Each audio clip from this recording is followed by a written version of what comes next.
Halloween is in full effect, as you guys can see, full effect, and this is what's going down tonight. This is what's going down tonight. Kicking off Freddy franchise versus Jason franchise, part one, the OGs. So yes, we're starting off reviewing, discussing the first films of each of these, all that other fun stuff, and feels good to be back. Feels good to be back reviewing some movies again. It's been a little bit, but I'm here. Yeah. I'm happy.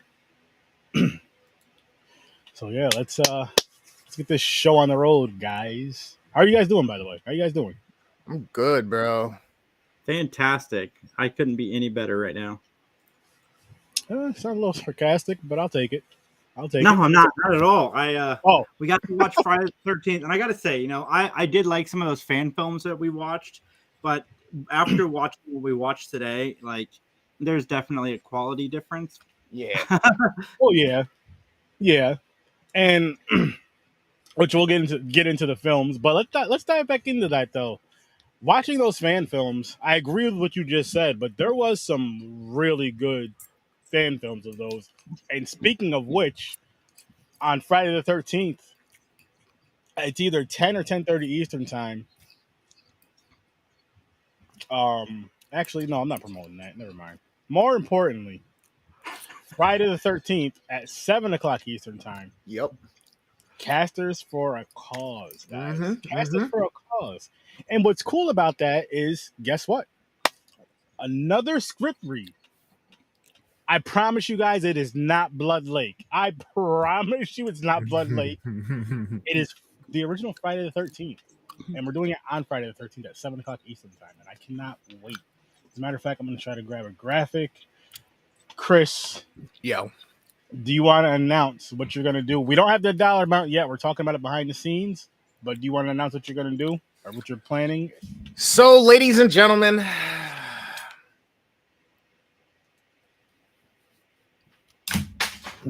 it has been 5 very, very long, sexy years of this gorgeous Fabio main of mine. And I've begun to realize that it probably better serve the ones that we are trying to help if we hit our donation goal for Casters for a Cause. I will cut my hair live. Now, check this out. What I think I'm going to end up doing is based on the percentage of what our goal was. If we beat the last year's goal, the last Casters for a Cause's goal, what you guys had or what you guys got last time, I'm going to cut all my hair off. But if we don't beat it, depending on how close we get to it, I may cut portions of my hair off. And I'm going to have to leave it like that for a little bit. I'm going to say 2 weeks so that you can come check on me and make sure that for 2 weeks, my hair's still uneven and all fucked up. You can come to my lives. You can come to my channel. You can get down on the game streams. You can get down on the Midnight Matinee. But for the good cause, to help people. And here's the other kicker. I kind of want us to surpass that goal for one other reason. Yes, it's going to be cool to get patchy. Yes, it's going to be cool to have, unevenness and weird awkwardness with me going out in public. And yes, I'm real. I'm not an AI bot. I will say this. If we do beat that goal and I cut it all off at once, I'm going to be donating it to one of those organizations that use hair to help people who need their hair, essentially, who have lost their hair. They make wigs and hair pieces for people, whether they're dealing with cancer or what other situations. Now, that's something that's been near and dear to my heart. I've done it once other time before, now that I think about it, almost 10 years ago. So we're bringing it back around full circle. Ladies and gentlemen, help us spread the word. When you see us put up our posts, when you see those chats come through, get down, share them. All the TikToks, all the YouTube shorts, wherever you see our faces, share, get the word out. I am going to cut my hair as long as we do the right thing and help the people out and get some lunches for some people. Which I am going to pull that graphic up and say. My apologies. Sure. You okay over there, buddy? I'm good. Okay, just making sure. Oh man! I am dropping the link right now. I'm going to save it to pin it to the top. This is the GoFundMe. It's live now, people. So if you can donate. And we're going to discuss a goal behind the scenes. And whatever that goal is, if we reach that goal, you heard what Worst Damn Gamer just said. The hair is coming off on the live. So Friday the 13th, let's reach that goal. Let's reach that goal. We'll tell you what it is. I know you guys are saying, what is it? We'll tell you what it is. I'll say on my next live on Thursday. You'll know by then. Unless Mick announces it sooner, my Thursday's next live, announcing it. This is hard, man. This is a hard announcement to make, but I guess I'm going to do the same thing.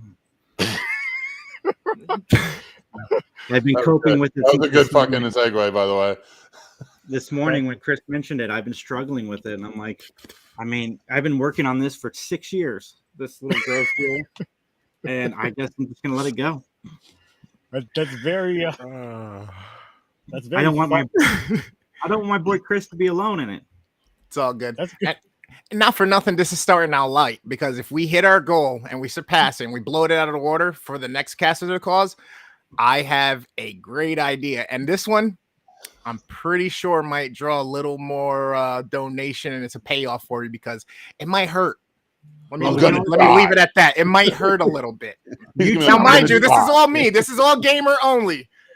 But I got you. What's funny? I got you. You know what's funny is I have an idea, and I'm not going to say it on the live, but for our casters. But I think I'll say at least us main four. Actually, no, I'll say us main five right here. I'm throwing you under the bus, Master Shake. Good. And that's all I'm gonna say. But I'll talk about it behind the scenes with you guys. But it's here. It's here. I'm not doing shit except for reading. I'm not shaving anything. I'm not cutting anything. I did it. We've done 4 of these in the past. I organize them. Sturdy, thankfully, it came in and is helping me organize this one, or I would go crazy. And Chris has been a huge help as well. Jason, I haven't done shit. It's been supportive. I started that as a joke, and then it became literally like, oh shit. Let's just tell the truth. Yeah, no, Jason didn't do anything. I volunteered to be there, but I can't. That helps. No credit. I don't deserve any credit. No, moral support. Did you say oral support, Mick? Moral support. God damn. Wow. Mick and I are celebrating 3 years of friendship today. Who? Oh, me? Oh. 3, really? It seems like so little. Facebook official. It seems like a lifetime. It seems like we've been friends a lot longer than that. Well, we've had a lot of, stuff. We've gone. Yeah, that's true. It's funny. Me and Sturdy are going on 2.5 at this point. 2 years. Something like that. You ain't on our level. Yeah. Close enough, bro. Close enough. Yeah, but have you guys seen each other in person? I don't care that we live a hell of a lot closer. That's not an excuse. All right, you had that extra half a year or a year to figure that out. So by Sturdy's take on this, then Dan is my best friend. Maybe. Love you, Dan. He came too. Carolina Fear Fest. You guys are there next year to visit me. No, I love it though. I'm busting balls. I love Jason. Oh, of course. We got to do this. We got to do it. But people, in a versus episode. Huh? We're doing it on a versus episode, nonetheless. We got to keep the competitive spirit alive. I mean, it makes sense. It makes sense. I agree. So this is your show. What do you want to do? What do you want to talk about? I'm super stoned right now. Did he just fall out of his chair? No. His camera fell back. Oh, I thought he fell and knocked his camera over. This is my favorite because this is. Oh my God! Keep it at that angle and just scare me for the rest of the time. There you go. That works. That's eerily works. You need to do like a short video series on your YouTube where you just read. Oh my God! Like short scary stories.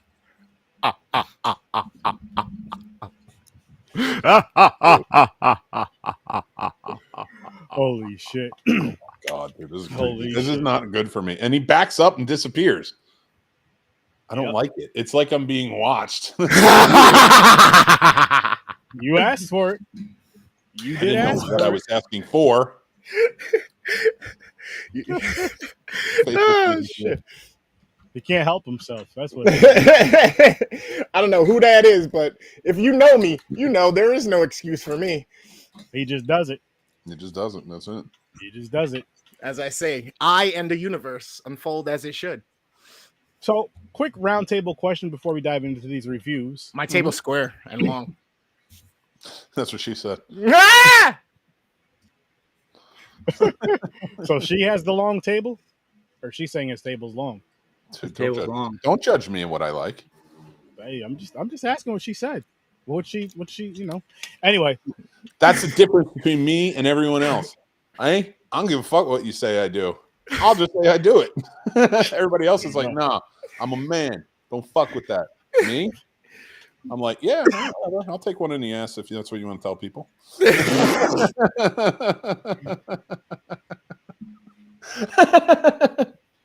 I don't know, man. I don't know.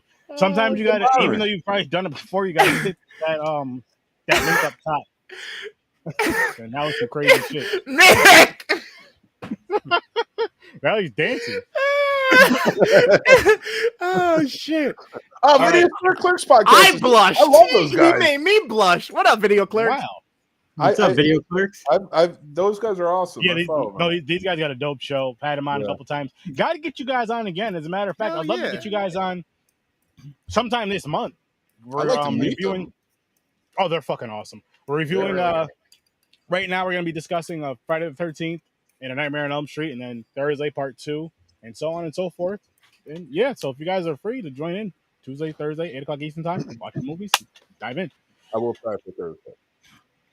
But yeah, those guys are dope. Go check them out, Video Store Clerks. Very cool. All right, so question for everybody right here on the video lives and everybody in the comments. Who do you like better, Freddy or Jason? No reason why, just Freddy or Jason. And I'll start. Jason. Jason, what about you? Freddy. Mick? Freddy. But there's an amendment to that. Are we? We're not saying movies. We're saying character, right? Characters. Okay. All right. Juan? Yeah. All right, what I miss here? I'd like to be on for that one, by the way. I love the third one. Yeah, the third one. Yes, the third one will fall on the next Tuesday. Yeah. Oh, nice. Oh, the third conversation is going to be fun, though. The third conversation is going to be fun. I can't wait for that. I can't. I'm sorry. I missed the question. I'm outnumbered by a motherfucker. Freddy guys for the win. FTW, baby. Claws for days. Okay. Because he has more personality. And he's a true slasher. Come on. He has fucking a whole hand of slashing power.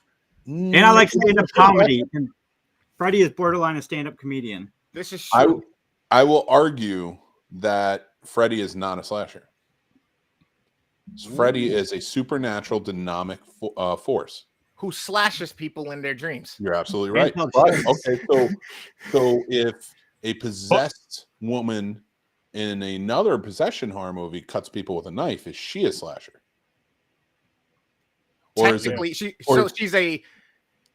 or is a demon in another movie maybe stab somebody? Is he a slasher? So like that's why like I tend to yes. Is he going to be in the pantheon of slashers? Absolutely. And I'm not trying to argue that overall point, but I do argue the fact that the reason I think I like Freddy so much is because he's so much more than your basic slasher. Yeah, he actually has a personality. Understandable. How many slashers have you seen with that type of personality in movies? Very few, ever. None. And that movie's almost 40 years old. Yeah. You know, so like I would argue Leslie Vernon.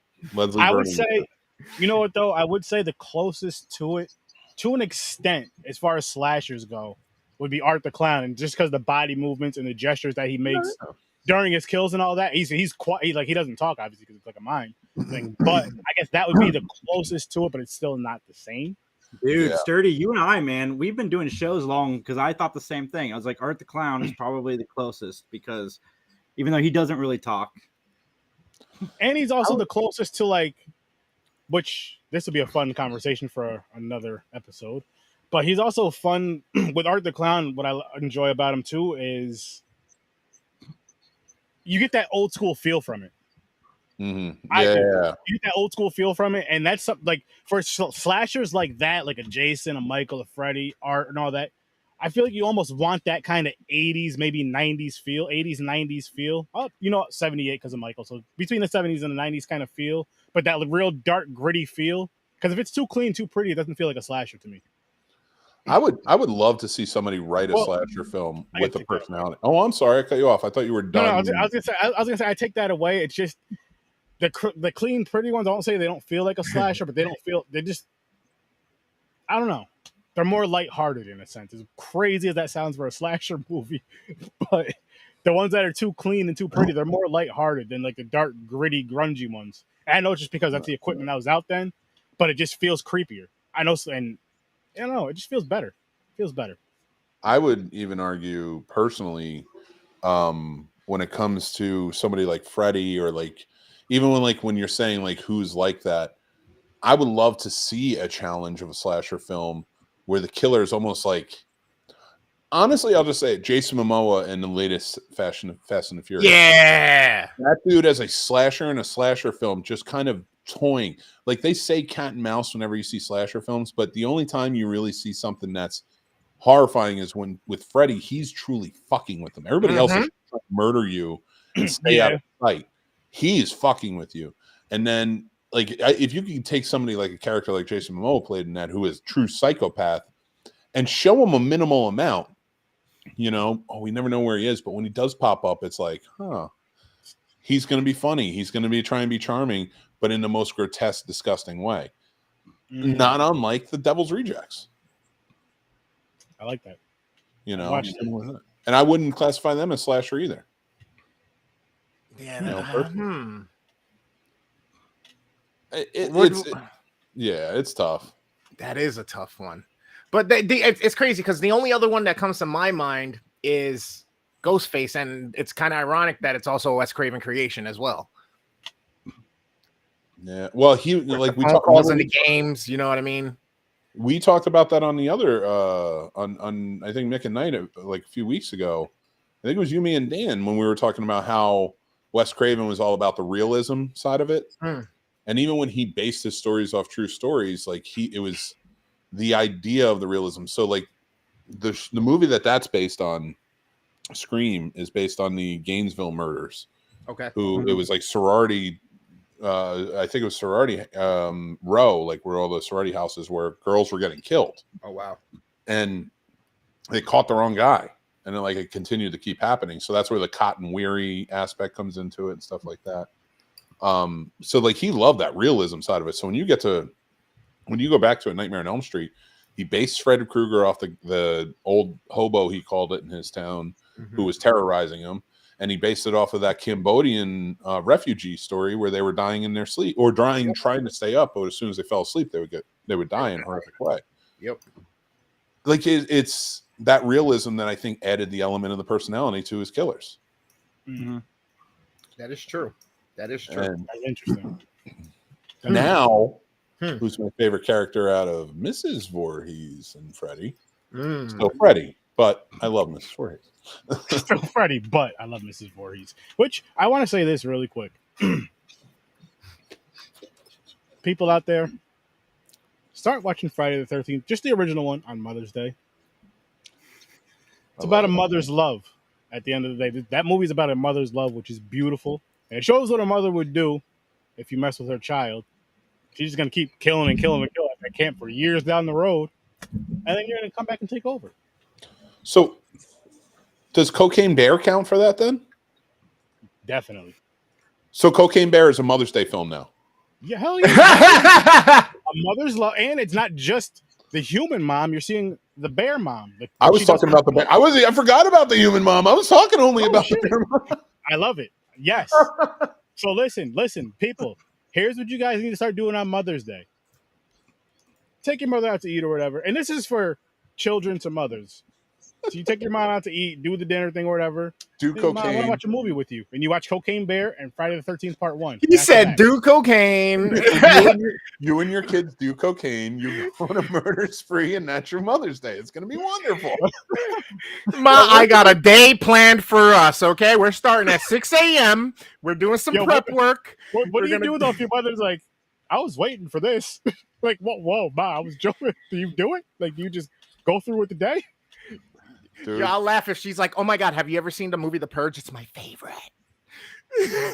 Shit. Oh shit. Or Cocaine Bear. Have you seen that movie The Strangers? Let's do that. Oh my God.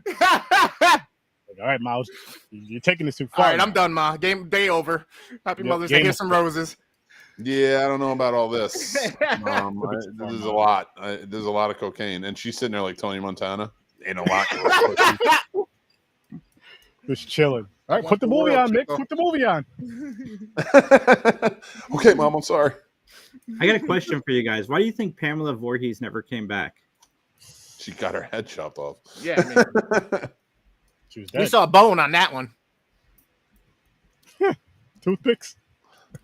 I think something along the lines of the connection of the evil and the love that she had for her son.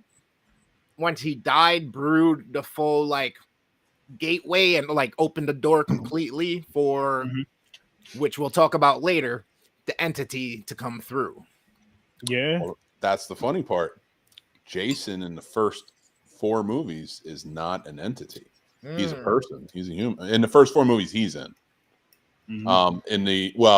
Okay.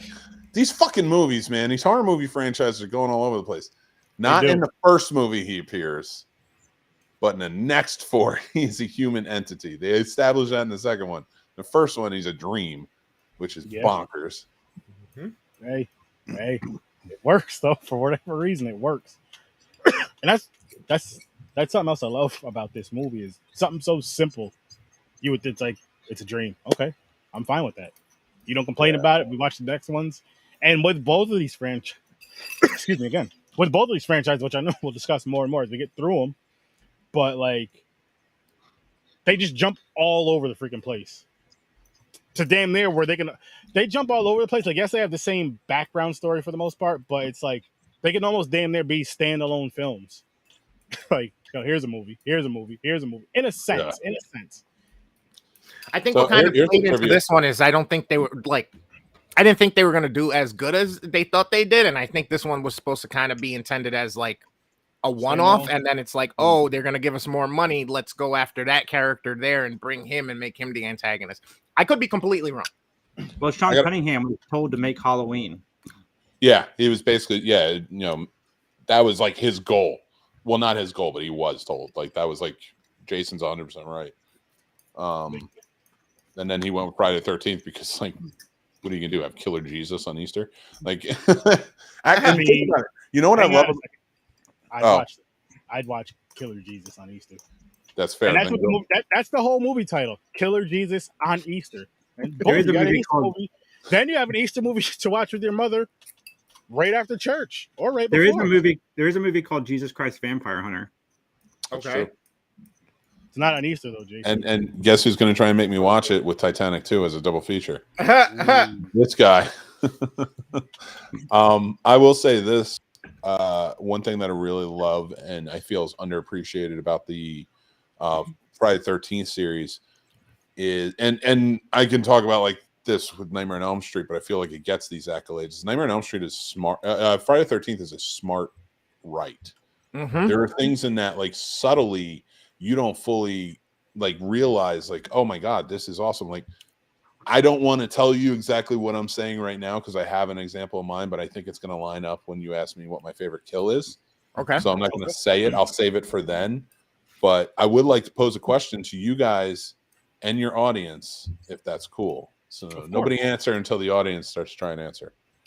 What movies does it not rain in the Friday the 13th entire franchise, even the remake? Which movies does it not rain, and can you name the movies? So please. I know one for sure.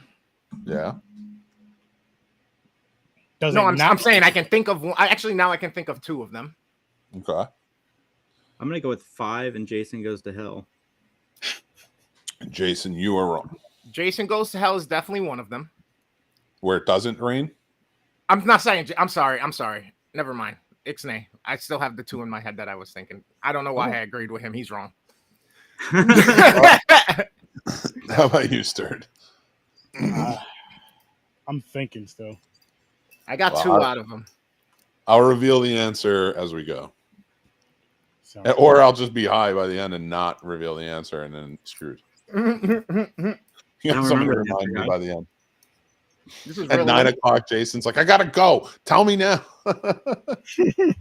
And you said this is gonna play into. You said this is gonna play into part of your what's your favorite kill? Oh no, I can't. I want to talk about an example of the movie and why Friday the 13th has so many layers to it that people don't realize. Gotcha. But it involves my favorite kill. Got you. So I don't want to reveal it yet, if that makes sense. So I'll talk about it later. Gotcha. What did you say? You said part 5 and part 9. Yeah. Chris, what did you say? Part what and what? I was gonna say Jason X and part 1 because I didn't see any rain in this one. Those are the only 2 that I can recall. I know Jason Goes to Manhattan and on the boat. I'm pretty sure I remember seeing that it was raining. Jason Goes to Hell. I remember seeing it was raining. The one with the lightning rod that Six comes back. It was raining in the cemetery. Yeah. Mm-hmm.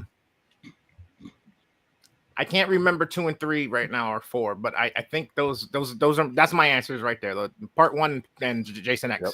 Jason X is the only right answer. Wow. It rained in this movie? It rains in every single Friday the 13th movie. That's what I'm saying. Except for Jason X because they're in space. Right. So, and the only time they do the Earth, like when they do the simulation, it's not raining. It's like a nice night. Sure. Wow. So, yep. Wow. That's a good one. Now, I got another one for you if you want it. Go for it. All right. I'll answer correctly. I should say. Describe what Freddy's sweater looks like in the first movie. Wait, say that. Describe to me what Freddy's sweater looks like in the first one, or more. I'll even change it up a little bit. Freddy's sweater is different in the first one than any other movie. How is it different? I can't answer that. I don't know the franchise that well. You just watched it, right? Yeah. I only watched the first one. I didn't watch the rest of them. It's red and green. It's not red and green. Red and green? The sleeves are all red. Video store clerks got it. That's what it was. Yeah, I remember there was something different. Yep. It's all red. And actually, if you show your title card, that's why I picked one from the first movie, because it is different than every other one. See? Sleeves are all red, but in every movie, it's the green stripes go across all the way. That's right. And it's kind of tighter. It was a little baggier in this one. Yeah. So that's another thing. He can't be a slasher in his fucking sweater, in his dad's sweater. Hey man, that's what he died in. I'm glad that he, has a change of outfits between deaths. I mean, it's also kind of fucked up to put him in the Christmas colors too, because most people tone joy and rebirth, or the gift of life and giving with Christmas, and then you throw Freddy in here, who's the person who takes life and fucks with you, even though he's resurrected type deal through spirituality. It's yeah. It's also great that, and everybody argues this now because they retconned it, so that way you can like him without feeling bad for liking him. But Freddy was a pedophile, and a child murderer, and we don't, we gloss over that. And the fact that he wrote that in as that is saying like he was going for true horror. It's a horrific thing. We hate this guy. He's supposed to be a villain. And it's just so crazy to me that 80s turned horror into this. I wouldn't even, the 80s really kind of overhyped it. I would say the Universal Monsters probably did this first, but just turned horror into this thing where it's almost like a campaign. Like, you got to love it. You got to love your horror figures. And I do. And I don't think there's anything wrong with that. But at the same time, like, There's nothing more vile than that. Mm-hmm. And we dress up like this dude. So keep that in mind, people, when you dress up as Freddy for Halloween next year. I mean, at the same time, it's not a real, like, he's not real. Okay. And on top of that, we have a weird obsession with serial killers and like crazy shit that people do. Pedophiles are the worst though, because you don't hear people like cheering about them or rooting them on or whatever other crazy shit people do with the serial killers. Yep. No. Like this goes to show, especially with our modern day times with social media and content that gets put out. As much as we say we want positive things and we want good things, look at how much we're attracted to the ratchet. Look at how much we're attracted to the horrible, the vile, or the violent. And we stay watching things like that, even on the internet, whether it's a newscast or we were watching things back in the day on like E-Bombs World or whatever. You know what I mean? It's like, it's kind of weird how we're always like, spread the love, spread the cheer. Whoa. Yeah. Okay. Here's the argument for that though. I think we're like that now. Because for so long we went crazy, and I think a lot of people are finally like, and a lot of the world went so far in that direction where it's like, let's storm the Capitol or some shit. Yeah, I think a lot of people on the other side are like, yo, we need to calm this down. Like, we need to stop. Like, let's be about peace and love. Like, I know for me, like that's how I fight it personally. Yeah. That's why I don't get into the gore porn stuff, because I feel like it over glorifies, and like the stuff that happens in real life is enough. We don't need to be feeding that where people are so in tune to that, and they literally not only are attracted to it, but they're also like almost turned on by it type deal.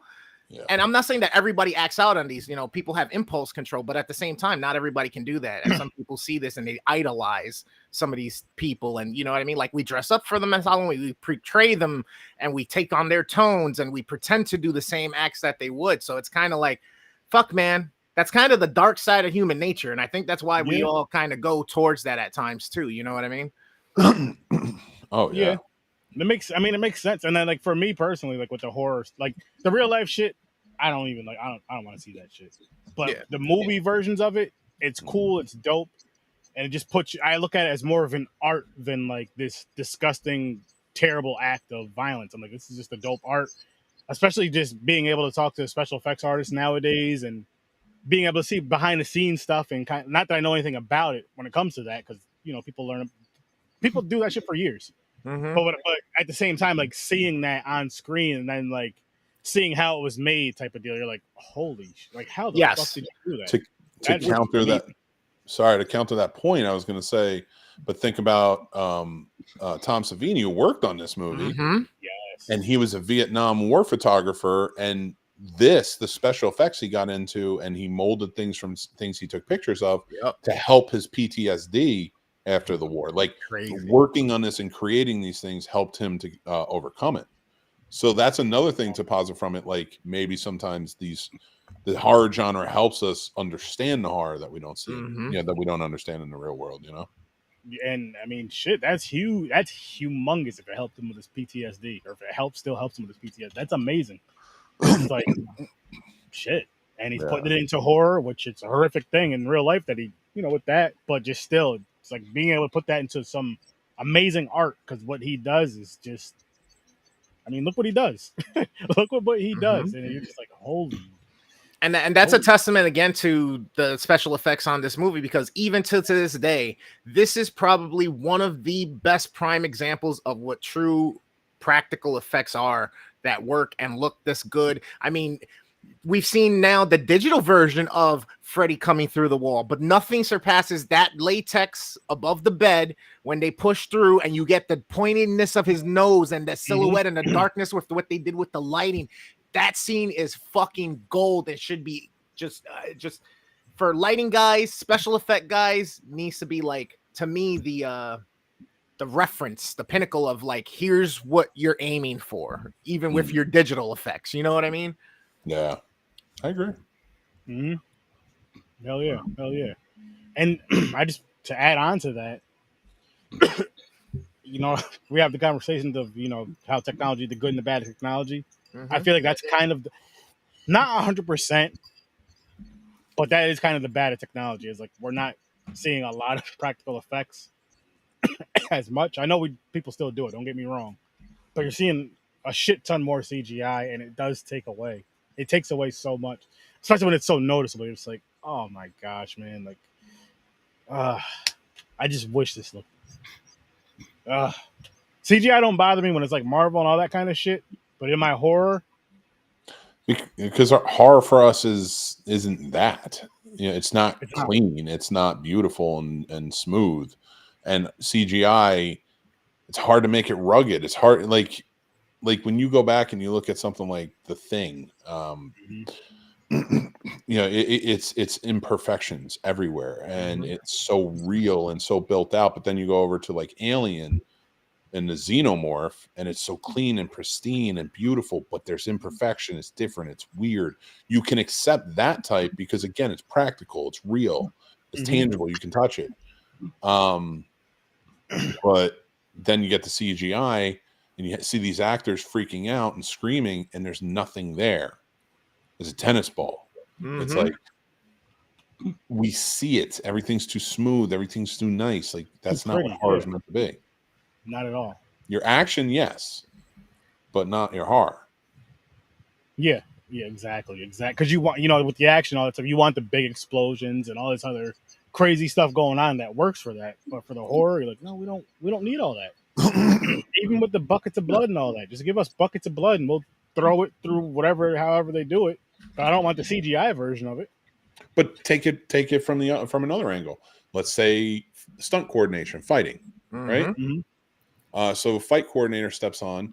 You watch Jean-Claude Van Damme fight in one of his movies. This one's for you, Jason. But you watch Jean-Claude Van Damme fight in one of his movies. Everything looks perfect. It's perfectly timed. The kick is perfect. The jump in the air. His sweat is glistening. His bulging biceps. Like everything is perfectly in frame. It's beautiful. It's smooth. It's weird.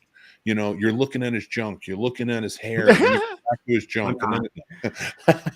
No, I'm kidding, of course. But everything is supposed to be that in that movie. Even when it's gritty and you have things blowing up in your face, there's still I'm not there because it's still clean. It's still, like it's like I'm not in this. I can step out and just appreciate.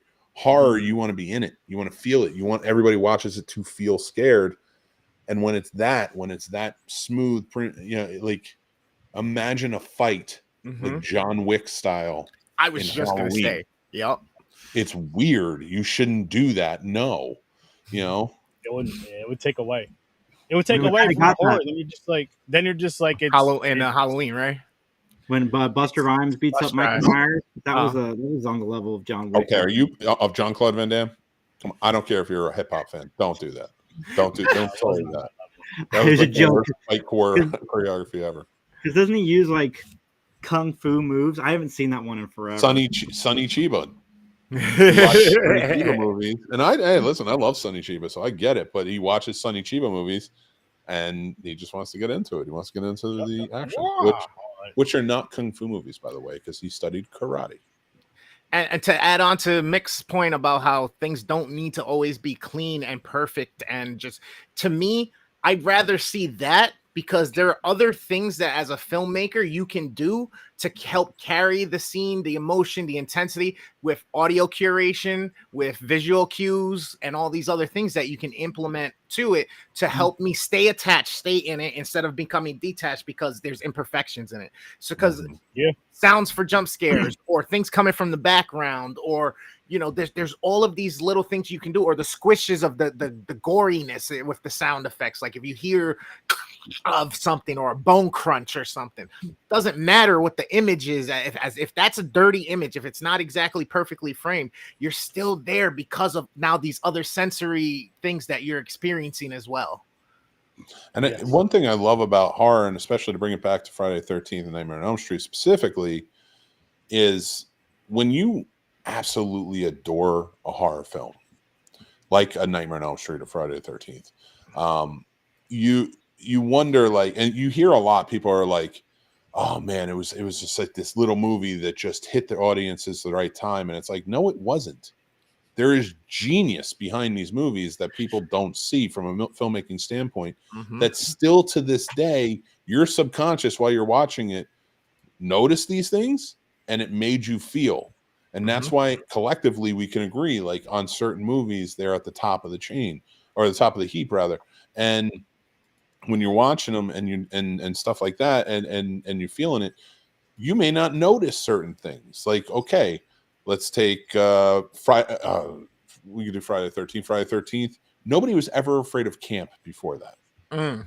Nobody ever feared going camping other than Deliverance style. Like, nobody ever feared a killer's going to be in the woods and they're going to hunt me down. Not, it was always animals that were more the thing that you're afraid of when you're in the woods. And then no kid who was going to summer camp felt fear. And now they did. All of a sudden, it changed the game. Like, what? You were worried about bears and werewolves, or lions or a tiger coming down or some shit. And think about every movie we had Psycho, which had a human who was crazy in 1960 killing people. Then you get up and you get crazier. You have the Shining. You have Black Christmas. You have The Shining. You have in your face humans, whether it be in touch with supernatural or they're just crazy, are killing people. So where can you go? How can you get safe? Well, I can run away from it. I can run away from it. It's no problem. You can't run away from sleeping. So to tell me this wasn't another monumental story idea for its time, ahead of its time, you're crazy. There's genius behind all of this stuff. 20 years of fear it imposed in me. That's for goddamn sure. For sure. You can't run from it. And that's why I give kudos to the remake, and we'll talk about that in a later date, but I give kudos for the remake for certain reasons, because I think they elaborated on that and made that even scarier of a notion about the sleep thing with the one with Jackie O'Haley. That's all I'm gonna say about it now. I was just watching Bad News Bears the other day. He's in that too. Yeah, he is. I love that movie. It's such a weird movie. You have Vic Morrow just slapping that kid in the face in the screen, and you're like, I mean, I know it exists, but do we have to put it in the movies? But yeah, I definitely agree. And fucking Dan, of all people, is like made me soften on the remake. It's still terrible, but from a filmmaking standpoint, it looks good. Jackie O'Haley was very good. I think my biggest thing story-wise was that you took away the same reasons we said Freddy was such an effective villain in the original. You took those reasons away in the remake and then tried to put it back. Like, it was weird. Like, that was your twist, and it was just an odd, stupid twist. And it was like, I can't wait till we get to the episode, because I really want you to elaborate on that. I'm literally gonna say, yeah, I'll be there, and then I'm just gonna sit out.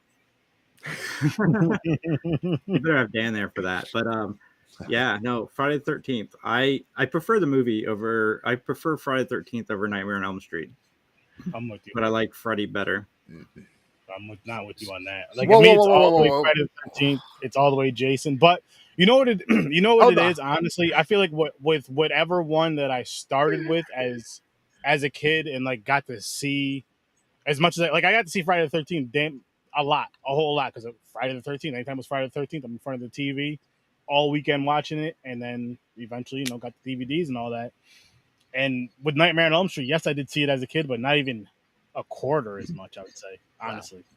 Okay, so can I interject and ask Jason a question here, Sturdy? Yeah. All right. So we got 7 minutes here. Take as much or as little time as you need on this. How the hell are you going to say, I like Freddy better, but you like the... Okay, so let me make sense of this. You like what? The filmmaking aspect of Friday the 13th better than the filmmaking aspect of Nightmare on Elm Street? Because to me, because of the visual effects or whatnot for Nightmare on Elm Street, added with the character of Freddy is what makes this legendary. Because if you don't have both of them together, I feel like it falls short on, you know what I mean? But we're not talking about Jason with Friday the 13th Part 1. We're talking about Pamela Voorhees. And one of the things, like growing up, like now in 2023, Jason likes Friday the 13th better because there's not a lot of movies where we have that final sequence with a female. Jason's mother. We go through that emotional beat that's not in the rest of the Friday the 13th movies, and it's not on Elm Street. So, hindsight is 2020. But like, if you're asking me now, that's where my preference goes, just because there's not a lot like Friday the 13th right now. Sure, a lot of the setup is the same, but the final payoff is not like a lot of the other horror movies out there. That's interesting because for me, then I think of, you said there's that element of that emotionalness or whatnot, and to me, Nightmare on Elm Street plays into the whole sins of our father type deal, where the township and they went and did this act or whatnot, so now it's coming back to bite them in the ass, but not even them. Now it's passed down. You know what I mean? They can't even deal with the repercussions of their actions. It is now the children that are doing it. So to me, that's even more of a psychological fuck over, because like we saw in this movie, Nancy's like, "Mother, what do you mean? You got his glove in the basement?" I like them both, like I do, but I just preference wise, I just lean more towards Friday the 13th because it's so different. The first one. I think the first Friday the 13th is a wonderful. It's not on the same level as Halloween from a filmmaking standpoint, but I think it's a wonderful horror film, and I'm glad it opened the door for where it is. Yeah, because it did. Because Halloween was great, and people were making movies like that. But I'm glad Friday the 13th was made because it was okay to keep going with slashers. Because let's be real, Prom Night came out then, and I love Prom Night. But is it a slasher film? Like, we were going with ski mask wearing people. Like, we get to Friday the 13th and it inadvertently turns it into his mother, which is crazy, and then opens the door to sequels to actually create Jason, which creates so many other characters. More slashers are like Jason, and afterwards by extension Freddy too, than they are Michael Myers. We think about it from that. Like, there was an evolution there. And Jason's not that far off from Michael Myers anyway. Yeah. I give him credit. Michael Myers, technically Leatherface is probably the granddaddy, but if Michael Myers was the father, he definitely created a lot of really cool sons and daughters. Yeah. I'm with that. Yeah. I'm with that. Yeah. Question for everybody, including the viewers. And for those that are listening, what is your favorite kill in Nightmare on Elm Street? Mine's cliche. It's the Johnny Depp kill. I was gonna say it's got to be almost unanimous on this one. They're just that much blood, the special effect, the bed still getting sucked into Mom. It's just forever ingrained in my brain. I actually have a different one. I got a different. That's my second. That's my second one. But Mick, that is my second too. I have. If we're on the same page with this one, this is gonna be crazy. What's yours, Mick? Well, I will tell you this. Mine is. A close runner up to the Johnny Depp scene, which is my number 2, is what's his name getting killed in the jail cell being strangled. Only because that was really cool animation how they did with the bed, coming around his neck, pulling him up. Like, I thought that was really cool. But and again, a testament to the filmmaking in this movie because it's not even the best kill. But creatively, as good as Johnny Depp's was, as soon as he's sucked under, you don't see him anymore. There's no choreography. It's just a flood. And I love it. I think it's amazing and stands out. But Tina. Yes. Tina Gray. Going up the wall and everything. Absolutely. It's so awesome how she's choreographing the whole way. Like, they're turning that set. That room, and she's being dragged and she's being cut. And then, like, just to have him in the foreground saying, "Tina, no," I think that's the best death, and I think it's underrated, man. You know what? That may be true because it's so good that almost every version of, whether it's a remake or something like that, they pay homage to it, and they did it, and then they brought it back in the new Nightmare. Yeah. Yep. Yeah. It's a dope kill. It's a dope kill, and the Johnny Depp one. The blood, that really fucking stands out, which is dope. But just the Tina go, you know what it is? Because it was kind of like you're seeing this happen, like dragged at the wall, dragged on the ceiling. You're seeing all this shit, and then it's like the dude's seeing all that shit and gets blamed for all this crazy. He already knows. Shit. He already knows, and he out. Like, there's so much tied to that kill. Yeah. With this movie, there's so much tied to that first kill. And it's just like, holy shit. Without that first kill, he's terrorizing these teenagers, but he can't kill them yet. They're not scared enough yet. So to take them out, he has to kill one of their friends. Yes. And he is terrorizing her for a long time. And finally, you're right, because the whole build-up to what Video Store Clerks podcast said the same thing. It's the build-up before. And I'm not talking about the whole movie, but like, she is truly terrified. And one thing that movie does that's actually kind of on the same level of filmmaking from my favorite death in Friday the 13th is it takes Tina, and right before they go to bed, he pulls a knife out on Glenn. Mm-hmm. And he's like, what'd you say? Like, this is supposed to be his friend, and he just threatened to stab him with his switchblade. And like legit, like, I'm ready to fight you. And to go that route, so showing like, oh, he's ready to kill. He's an aggravated, like just tense, aggressive mean guy. Aggressive. Yeah. Well, he's aggressive, but like if he was more aggressive, I think he would have fought more. But just like he seems so like defensive and ready to go, you know what I mean? And when he goes back in and she looks at him and she goes, please stay, come on, please keep me safe from him. And then he pulls her away in a violent fashion, even though he's trying to kiss her. That speaks layers, and that is Wes Craven's psychology degree coming in fulls, or coming in hot, because that's saying to us, like, is he the killer though? Are we imagining Freddy? What's happening? Because like she doesn't, like, she's saying it. So not that we don't see it, but there's always still that doubt of like what's real, what's not real. You know, I which is almost wish they would have played more into that notion right there, where for maybe 3/4 of the movie, we think it was actually Rod who was doing this, kind of like, and I think they did that in the next movie. I think they did what they kind of wanted to do with that situation with Rod, with Jesse in this next movie, and they played into that where you're like, well, and we'll talk about that when we get to part 2. And that's another thing. That's a great point, and I'm glad you're in the comments. I wish you were on the show, but they did make you think that Tina was the main character right off the bat. You weren't thinking Nancy at all. She was a side character that showed up. She looks like the side character and everything. And Tina looks like the blonde, the beautiful blonde that's going to be the final girl. Nope. And what I do like what he said about that, how they make you think that Tina was the main character, is you really feel that. And every single time I watch this movie, I feel it, because I don't watch it a lot. So every single time I watch it, I feel that. And I get it. And I know, Jason, you got to run, man. Appreciate you. All right, Jason. Thanks, man. Sorry. All right, he's gone now, guys. We can be honest. No. He's not going to cut his hair for it. I know it. And I wish he was still on here, because I was like, in about a minute or two, I was going to dive into the Friday the 13th kill, all that. But, you know, I'm still going to hold their thoughts. If he's here next week, let him do the rundown real quick. For his favorite kill in Friday the 13th one? Yeah, he's supposed to be here. He's supposed to be here Thursday. So, yeah. Sweet. We'll get Jason's answer on Thursday. So, what would you guys rate Nightmare on Elm Street? Oh, man, I can't do that. Like, what happened? Wait, rate in just that franchise, in the Friday the 13th franchise, and the Nightmare on Elm Street franchise?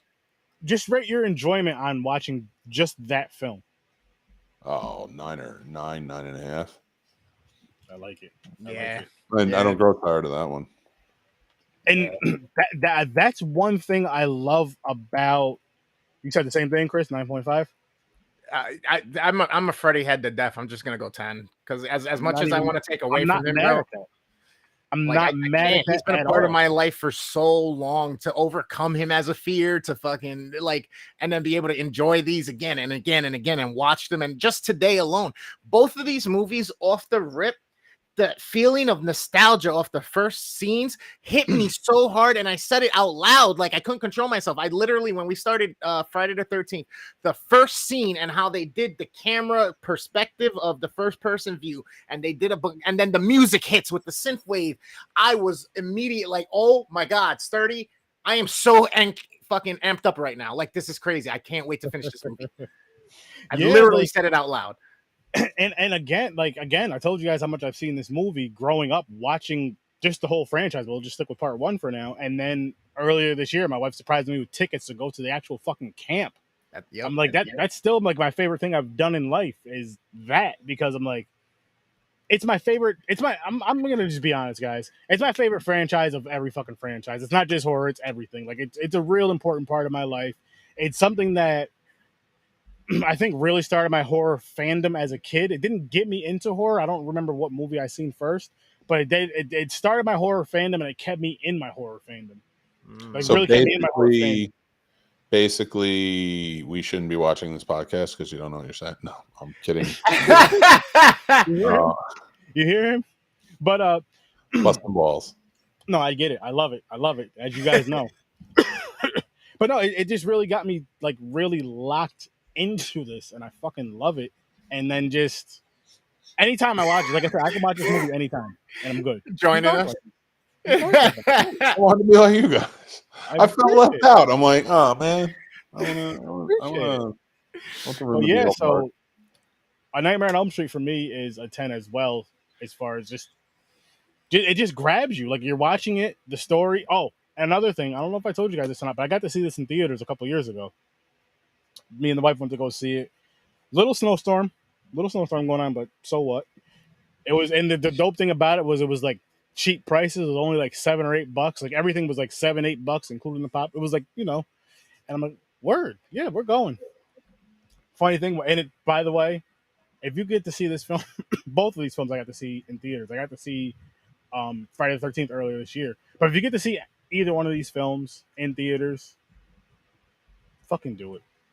Like, I would do it again, to be honest. I would do it again, seeing both of these films in theaters.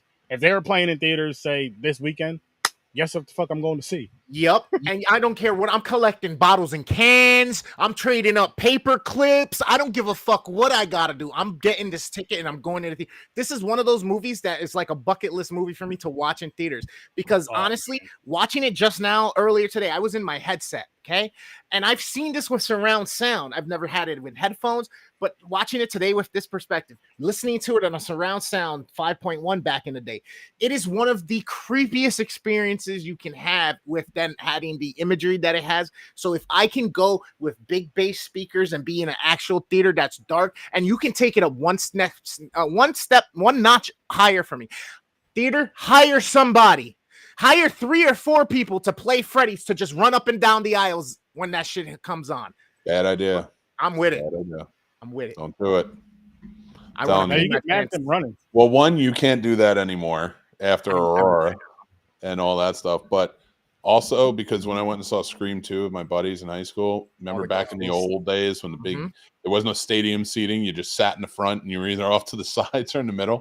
Yep. And opening night we were there, we're sitting in the front, I'm in the middle, my buddy of mine's on the right and another buddy's on the left, and we see an usher go into the exit and there's like a light on in there. We're like, it's weird. Why are they doing that?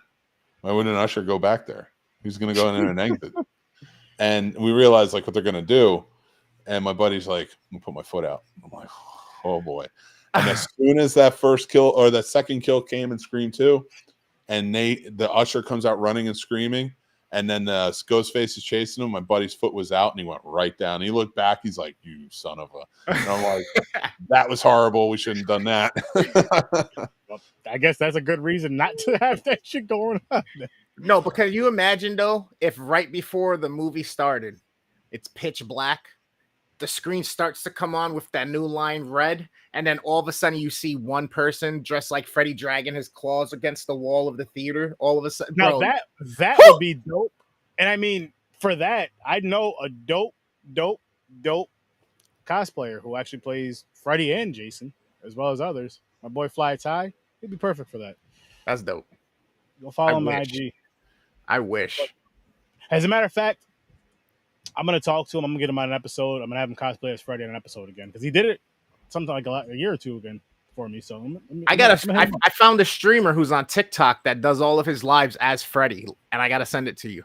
I keep forgetting. Please do. Yep. Please do, because that's dope. So I guess I can ask the other question. Yeah. Let's do it to it.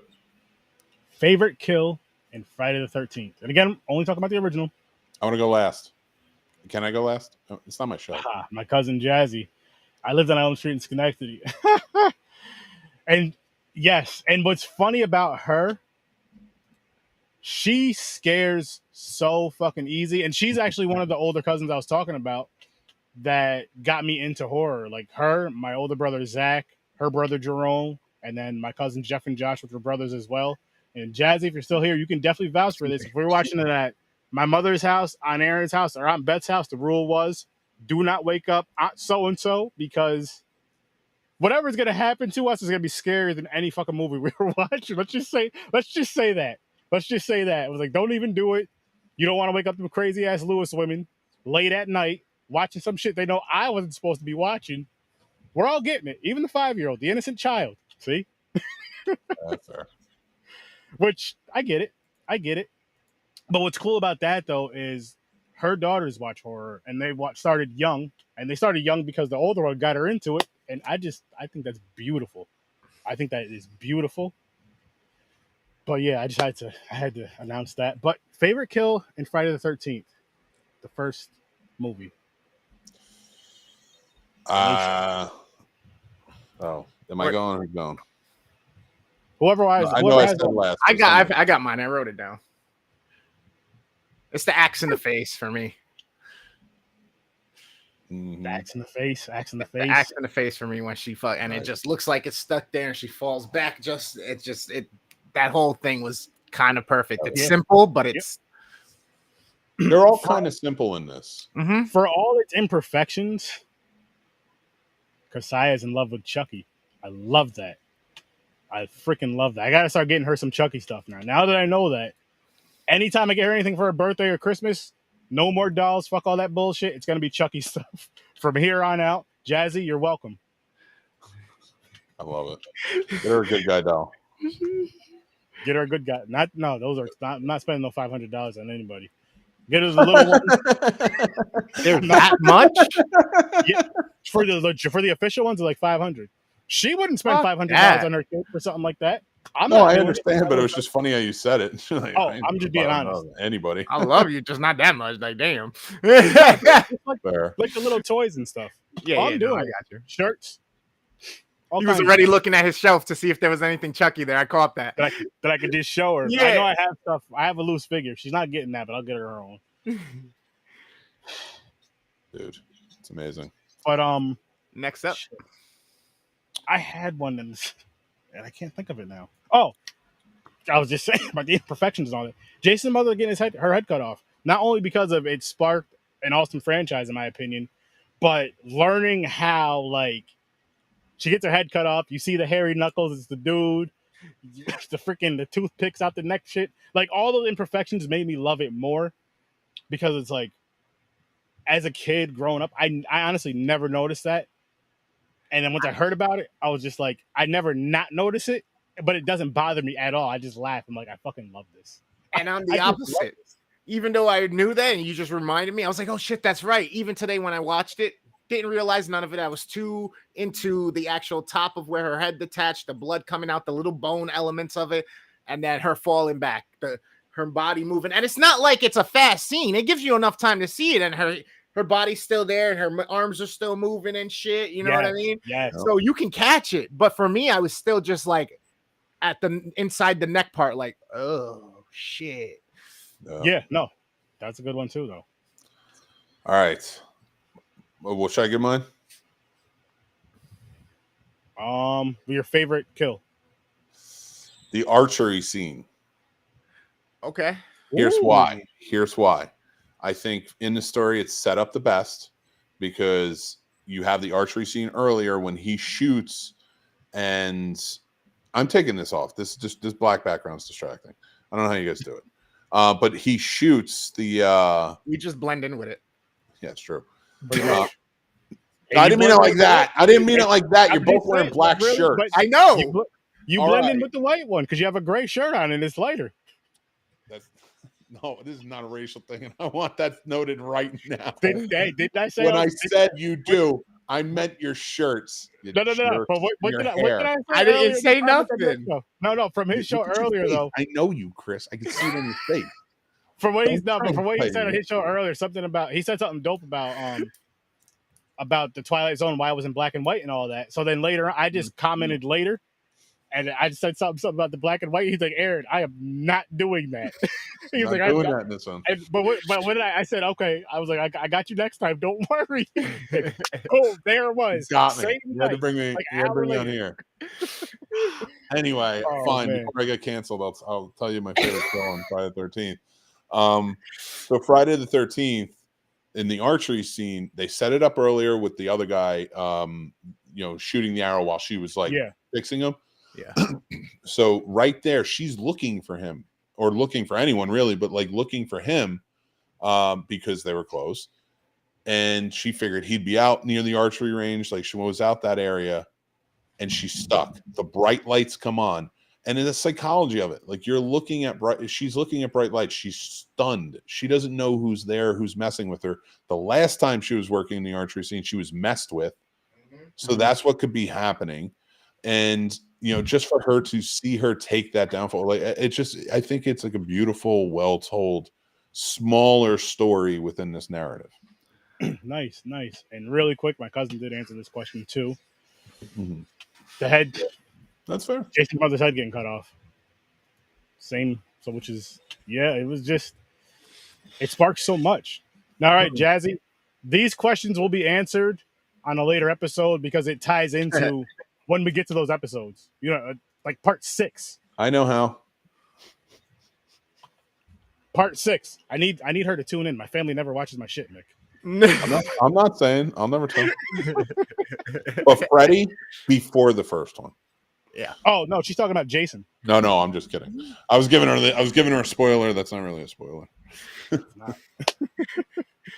I'll tell you what. The one where he is immortalized in a way, he becomes a deadite, which is a true, honest thing, is my favorite of all of them. Nice. I always go back and forth between that one and the pillowcase on his head one, which I don't want to say because we're not saying which one at the moment. Being elusive. We'll get there. So it's that time, guys. And I'll kick this one off. Okay. Friday the 13th ratings. I'm giving it a 10. You guys probably already knew that. Yeah. I'm not gonna lie. But it just does so much for me. It just does so much for me. This whole franchise does. So there's gonna be a lot of high ratings. Spoiler alert. Not for all the movies though. It's a couple I'm not a huge fan of, but I still love them. It's like your kids. You have your favorites, like how Dion ranks his kids. He loves them all, but he's just like, boom, boom, boom, boom, boom. That's basically what I do with this. That's what I love all my kids the same, but different. Exactly. See? Okay. I can't rewatch this by myself, so I'm coming over to rewatch. I'll cook chicken. I love it. I want to hang out and eat chicken. See? Oh, by the way, Jazzy, Mick down here, he's invited to the cookouts. All of them. I'm proud of that. Even though you keep trying to get me. You see how big he smiled for me? He was like, that was. I want it. He knows what's up. Potato salad. You know what I'm saying? Yeah. No raisins in this, some chicken. No raisins in yeah. Listen. I love it, dude. I'll get nice and stoned and hang out, man. Whatever. Yeah. Not wrong with that. Freddy will keep trying to get me canceled. Or killed, like, dude, oh yeah. He's gonna look at a cloud and be like, "Hey, Mick, you blend in." I want your potato salad, Jet, and I don't mean that as a euphemism. I want the actual potato salad to eat. Right off the spoon. I'm ready to go. I'm a big guy. I eat with spoons. Everything with a spoon. More in. I like it. I like it. So, Chris, Friday the 13th rating. What's yours? All right, sir. So don't judge me on this one. Although it's a good movie, although I got the major hit of nostalgia in the gut and the tingles in my head, and the sound's great for this one. Unfortunately, I got to give this one only a 7.5. Yeah, it's close to me. I was going to give it an 8. I love Friday the 13th. I think it goes down test of time, but I don't think it. And I think it revitalized or kept going and brought, not even revitalized, but brought the horror direction in a new direction. Because the way it was either the way it was going with like the prom nights and things like that, or it was going like this, and we wouldn't have had Freddy if we didn't go this way. Very true. So, but as a movie, it is not as top form as Nightmare on Elm Street is. Correct. But that's because it walked so that Nightmare on Elm Street could run. That's fair. That's fair. I disagree, but that's fair. I mean, they're both 10s in my eyes. For nostalgia, definitely plays a part in my ratings, especially for slashers that I grew up on. That's just because every time I watch them, I just think of times just watching them different periods in life too, like childhood, the times in my childhood when I watched them, who I was watching them with, then like the teens, the adulthood, and just up till fucking now. And I'm just like, I still love watching these movies. When I watch them, I still enjoy it, still have that same fun with them. Oh yeah. And shit, this is, yeah. These are very important franchises for horror, in my opinion. They are very important franchises for horror. Even if you just stick with the first ones, very important movies for horror. And I love that they still have the love that they have for them. Yeah. I love that you can go to any of these horror conventions, you'll see Oh, yeah. multiple characters. Oh, yeah. I love that. I love it because it's just like, it just feels so good. And it's even doper when you see the little kids dressed up as like a Freddy or a Jason, and they've never seen the movie. And they know, but they know who they are. Yeah, I love seeing kids dressed up like pedophiles. Wow. I also love to see women dress up as sexy pedophiles right? for some reason on Halloween. Like, I don't know. Yo, not for nothing. I kind of like, okay. And I think that's what makes it difficult. Okay. Before I go back, because I want to loop back to Friday the 13th, but since we're on Nightmare on Elm Street real quick. If we could somehow get a woman Freddy, but obviously not Frida or something, but without the whole aspect of pedophile, and they can figure out a way of still having it be kind of the sins of our father or something occur where then she comes back and she's this evil entity going after the people's kids. I'm not gonna lie. Nightmare on Elm Street with me. No. Well, here's why. Like, I wouldn't mind seeing it, because I think that would be a cool twist to the psychological aspect of it, between how Freddy as a male torments versus how a woman as a female would torment and attract her prey and go after them. But we do that so much. Here's my argument against that, is because, yeah, I understand it, but don't take that character though. Like, I mean, because they did that with Hellraiser, and I was like, and there was this whole big thing where people were freaking out. She's a woman. It doesn't matter if it's a man, woman, or anything else. Yeah. It doesn't matter. That's not the point of Pinhead. And I didn't care that they gender swapped, but it's needless. This is a story you can tell, and you can make something new and something fresh, which other filmmakers are doing. And that's what I think bothered me the most about it. And when they do this gender swap sort of thing, it's like, what are you doing exactly? Like, are you just trying to replace so there's representation everywhere? Which I'm all for representation, but do we need copies? I just figured it out. What's the point? Like, I want something new and fresh and original. So hear me out. Candyman, the remake of Candyman was fucking phenomenal. So hear me out. Yeah, the remake of Candyman was dope. Entertain me. Okay. How about if instead of the pedophile aspect of Freddy, we would have got the story of like Amanda Kruger as the nun from the church who went psycho, was killing the parishioners, you know, and was raped by kids. 500 madmen or something like that. And then she comes back going after the children of the people from the church or something. You know what I mean? Some type of weird twist on that way. Because then that shows, hey, the light entity that she was in the living becomes the dark evil entity in death. And she comes back to wreak revenge. I would love it.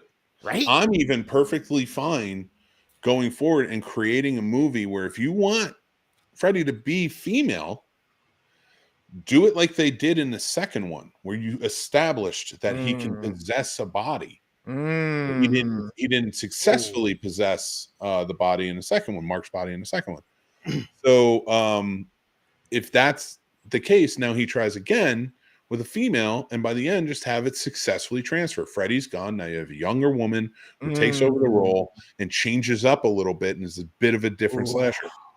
You set it up. You told a story. Great. I'm in. Now I'll follow that story. Well, or the Amanda Kruger story you just gave. I'll follow. Give me both. I'm fine with that. Like, that'd be great. Now I continue and I can go back and watch. My biggest issue is they just want to gender swap and just be like, and it's like, man bad, woman good. Let's do this. And that's the way. I'm not saying that's the way women feel. I'm not saying that's the way men feel. I'm saying that's the way the studio for some reason thinks. Yeah. And it doesn't work. We don't like it. Those ideas you guys just said. Right. I like that. It sounds like it can work.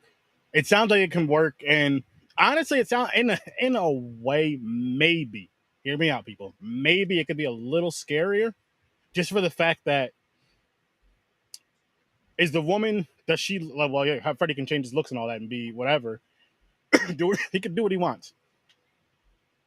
It's scarier because the female, even if you're just hearing the voice at first, is usually more trusting, usually more comforting, especially when it comes to children. And then it's like, oh, that could be a fun, crazy twist, but you'd have to shit. You have to have the right people behind it though with that. Yeah. Because I wouldn't want them to sexualize or even over sexualize the character. Because you want to be afraid of it. You want to be afraid of her. I don't think you should over sexualize, and that's the thing. We've always over sexualized female characters and everything because that's what studios want. Yeah. Because then there's going to come, they're going to want to see nudity. You know what horror fans have proven over the years? There hasn't really been nudity in a horror movie, and I'm talking a mainstream horror movie and even a higher end independent horror movie in a very long time. There's been sex, there's input, the whole sex, drugs, and drinking and all that stuff getting killed. That trope is gone. Like we don't do it anymore. It doesn't work. It's dumb. And now in today's society, now it's dumb. So when you get down to like today's standards and where everything's a little different, we're a little bit freer. It just, I don't know. I lost my train of thought. No, you're good. But they also touch on that in like X. And the only reason it really works in X is because X is in a different time. So we're relating back to the time in which that was kind of the norm and what was expected and what we were getting from horror movies anyway. You saved it. Thank you. I really blanked for a second there. I'm like, I gotta get this back. Well, because what I was gonna say with that was, I hated X. I loved it. With the nudity in movies, I'm not gonna lie, I like it, but it's not needed. And there's times where they do it too much. You're just like, all they're doing is fucking. I could just go to, I'm not gonna say the site because you're not paying me to say your name, but you can go to one of them sites. And it's like, I could just go there and see that. I want to see a horror movie. Yeah, I want to see some titties in it. I'm not going to apologize for that, people. I'm not going to apologize and be honest. But it's not needed. Like, if it's there, it happens, cool. But it's like, man. Like you said with X, it made sense in that movie. Make it make sense at the very least. See, and I will argue that the old ass and the old screwing and all that stuff from X, not needed. You see, but here's where I would argue that it is needed. Right. Very nice. Well, I would argue that it is needed in X, and because X proves my point by having the nudity in it. Horror movies don't need that nudity, that over sexualization anymore. Not saying that sex can't exist. It's good and it works and it fits. But then you have, now we're in a different world where it's like, okay, sex is okay, it's positive. So, but we don't need to show the nudity. The women don't have, there's no point in putting on a towel and then going and lurk around the house. Or, it just doesn't work. And it was always exploitative anyway. Yeah. So when you get to X and there's nudity in it, it's supposed to be there. It's supposed to make you feel uncomfortable. It's supposed to, it's filmmaking. It's actually telling the story. Pornhub and, all that stuff and all that stuff. Not a sponsor, but can be. I'm not going on your site, but I'll mention it. It exists. So if you want to see that stuff, go there.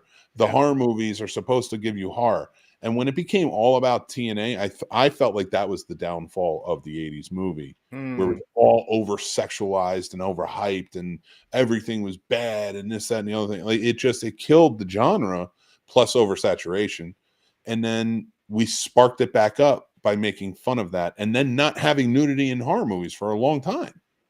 Look at all those late 90s, early 2000s. It really wasn't there. If I remember this topic when we get towards the end of this whole run that we're going to be doing, this is going to be revisited in one of the, I think the last one actually that we're going to be doing in this whole series. But I want to revisit this little conversation here about the sexualization. I think I know what you're referring to, but I can't wait though. I figured you would. Which if you guys want to know and find out, you're going to have to make sure you subscribe to Horror with Sir Sturdy and you go listen to them wherever you can find them on all the audio platforms, as well as right here on YouTube. Which, by the way, I would only argue furthers my point because these movies still maintained those tropes even after all that time. And we've grown past them. Again, nudity and sex and beauty of the naked body can be in movies. But if it's just put in there to be sexy, you're ruining your story. That's where I guess I've matured. Yeah, when I was 14, I was like, yeah, all right. Well, I'm not even gonna go that young, Mick. I'm gonna say maybe just doing the podcast, honestly, and just seeing so many movies to where you're seeing the nudity in it, and of course, whatever you're attracted to, you see that. But like when it doesn't, not even when it doesn't fit in the story, when it's just like that's it, and the movie sucks, and then like this isn't saving it. Now, if it's in it, the movie's good, but it's not like overly done. I'm like, I can deal with this. It's cool. You see whatever you want to see, and then you see somebody get chopped up. Well, can you think of a movie a horror movie where nudity was in it? And I'm talking about an older horror movie, not newer, but like towards the points of the genre where it really like was happening in the 80s, 70s, even early 90s. It was very prevalent. Where a movie, the nudity it furthered the story, or it worked, or even like got you excited in that moment. Don't explain that part, but like, so all right. I guess the more direct question is, how excited did you get watching Sleepaway Camp? No, I didn't get excited. Listen, I've never seen it. Okay, I'm not. Oh, yeah. Listen. Shut up. We're not talking about Sleepaway Camp. He needs to see it. No, really quick. All I'm going to say is this. Everybody in the chat, please don't say anything about Sleepaway Camp. Chris, I'm going to tell you like Henry told me. Watch the movie, but there's going to be a surprise at the end for you. That's all I'm going to say. That's how my brother told me it. It's an epic surprise. It's known for As a matter of fact, Worst Damn Gamer, I know you love challenges. Here's my challenge for you. Yes, sir. Before the month of October is over, watch it, review it, and drop it for us. Works for me. Watch it, review it, and drop it for us. So it's I official. almost want them to do the franchise, but I'm not going to. There's a franchise of Sleepaway Camp? There's 3 or 4 or 5 movies now. Okay. So then challenge accepted. I'll watch them all. And as soon as I can, as part of my Halloween for this month, I'm going to get them up one by one. I'm going to upload all the 20 episodes I have sitting, say, fuck it, throw it up on the YouTube channel. So you guys are going to want to subscribe to the Worst Damn Gamer Ever. Go check out the Midnight Matinee. And coming up next is going to be some Sleepaway Camp and some other things that I had in store already in my mind. So go look for that and be ready for the drop. Hit the bell because it's coming. All right, I'm going to give you the heads up real quick for this. You should make it a part of, I don't know, do something like what we're doing, but like the Worst Damn Halloween Countdown, 13 days of the Worst Damn Halloween Countdown or some shit like that. And then just do the 13 days up to Halloween, a different movie. But I will say this, when you watch Sleepaway Camp, there's a 4th movie. There's 5 movies. Okay. The 4th movie is unfinished. So you can probably watch the scenes on YouTube or something, but it is an unfinished movie. So. Interesting. But there's a part 5. Yeah, it's called Return to Sleepaway Camp. Yep. Interesting. I gotta watch the whole franchise. I only seen the first one, but Felissa Rose plays Angela again in that movie. I think. Yeah, it's been a long time since I saw that one. But I'm gonna do a quick search. So Bruce Springsteen's little sister plays the character of Angela in the second and third one. That's Bruce Springsteen's little sister? Felissa Rose was Angela.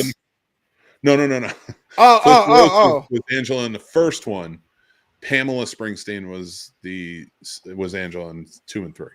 Gotcha. Arguably 2 of my favorites. I love those movies. Nice. Yeah, I gotta check those out. Myself. Yeah. Actually. So, all right. So that's what other questions we got. Oh, snap, yo! It's available on Pluto and TV. So guess what, folks? I got you. There you go. It's on Freevee. Yep, Sleepaway Camp is on Pluto, Tubi, YouTube, and Freevee and Plex. So I got you guys covered. John, my friend, while you're here, real quick, your favorite kill from the original Nightmare on Elm Street, 1 kill, and your favorite kill from the original Friday the 13th, 1 kill on that as well. What's your favorite kills in both of those movies, if you're still here, my friend? And what's your rating for each movie so we can pick a victor on your side here to add to us on which one on this episode won the first battle in this whole big stretch of a series here? Oh, I got wiped out as far as that goes. But listen, people, go check out Doomsday over on YouTube. It's Facebook channel. He's dope. Doomsday's Crypt. Dope show. Doomsday's Crypt. Yes, YouTube. Sorry, Doomsday's Crypt. Thank you. On Facebook and YouTube. Dope show, dope guy, huge horror fan. Go check him out. Oh, yeah. Man. So what was that you just said? Hold on, I got to make sure I hear this. I know we got to still wait for his. Can his change the tide? Or is it a kind of a no, a sweep? It's not going to change my feelings. I'm saying right now for this episode of Freddy versus Jason, will his vote change a tie or change the tide to Jason or Freddy? No, because it'll be more towards, it's still going to be Freddy, because you, Jason, and Mick said you like Freddy better as far as the characters. And then so did Chad. But that don't mean shit to me. But are we going off of ratings, though, or are we going off of just who we said we enjoy more as far as the character? No, your favorite character. Okay. Yeah, that's the one you're basing it on, right? Yeah, your favorite character. I mean, I'm not doing anything special for either or favorite character or movie. I just like to know what people like when it comes to that. But, I get it. I'm a loner. I get it. It's fine. It's fine. Well, Jason, I'm half loner because Jason said he likes Freddy better, but likes Friday the 13th, the movie, better. So yep. Yeah. It's half and half, but still. So right now, I'm a little ashamed of my scary snobs. Why? They like this shit. They like what? No, I'm kidding because he believes Jason's better. Oh, gotcha. He is. Oh, by the way, people, I will have a review coming out at some point. It was informed to me, which, you know what? Watch the Scary Snobs and you'll see what I'm talking about. You'll know what movie when you watch the Scary Snobs. If you guys know me, you'll know exactly what movie I'm going to be reviewing within the next week or two. And there are going to be some changes coming to the YouTube channel as well over on my side. So if you guys could, if you follow me already, I greatly appreciate it. Comment, let me know what you think of some of the things that are going on and some of the format changes that I'm making, some of the new streams that I'm doing. And let me know if you like what I'm about to do for this month for, Halloween, because it's spooky season. Hold on. I got to do it right. Get to my channel and tell me what's good. All right, cool. And to make it somewhat spooky. That wasn't spooky. It was just odd. I liked it. I mean, I liked it. Should I have taken my shirt off instead? Would that have made it better? I'm not looking. Make it like an 80s horror movie. Throw some nudity in it. You guys got to understand.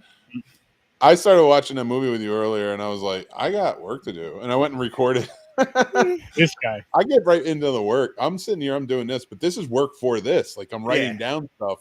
Yeah. Mm-hmm. Like, same here. Thoughts on this episode. So it's not, I mean, I'm still enjoying it, but like, I wasn't looking because I was writing down my thoughts on this episode because when we get into the next one, I want to remember like what I said. Oh, yeah. I jotted some stuff down too. And that is awesome. Just had Super Freddy, Michael Bailey on your podcast. Who's saying this? Fourth or the fifth one? I'm assuming Super Freddy's from the comic book one, right? Super Freddy!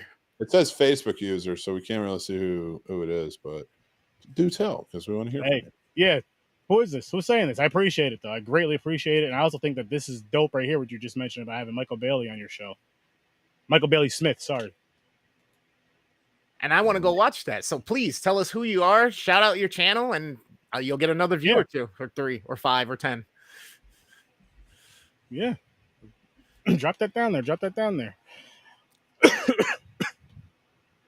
Oh, shit. By the way, I just want to make this clear to you guys. I've had synthwave music going the entire time on my end on my stream because it has to be done for 80s horror. You should listen to what is it? It's John Carpenter's when he redid all of his music and put out an album. I think it was like maybe 7 years ago, 8 years. It was before Halloween had come out. Okay. So the music is great, man. That's he awesome. even actually he did a short film for Christine with the new Christine or the reworked Christine soundtrack. That's awesome. It was very cool. Like if you could look that up, I would too, because it's John Carpenter directing. Excuse me. Oh, it's okay. Doomsday's Crypt. Oh, cool. What's up? Thank you. I just wasn't sure why I just said you as Facebook user, so it was showing your name. But yeah, so Doomsday's Crypt, you guys can go see that interview because that's really dope. Really dope. It's funny how the world works. I love Yes, that. sir. Yes, sir. We're gonna wrap this one up soon, guys. But I'm gonna say again, Freddy vs. Jason, Sturdoween October. This is what we're doing all the way up till Halloween. Got some fun, dope stuff planned. Some fun, dope stuff coming up. Most importantly, what's going on this month? Friday the 13th, next Friday. If you can be there, be there. Casters for a Cause. It's a charity script read, and we're reading Friday the 13th. Yep. We're doing it all for lunch. All the donations, all the proceeds are going for the children, all for lunch. So children can get free lunch. They deserve free lunch. They should not have to pay a dime for their lunches.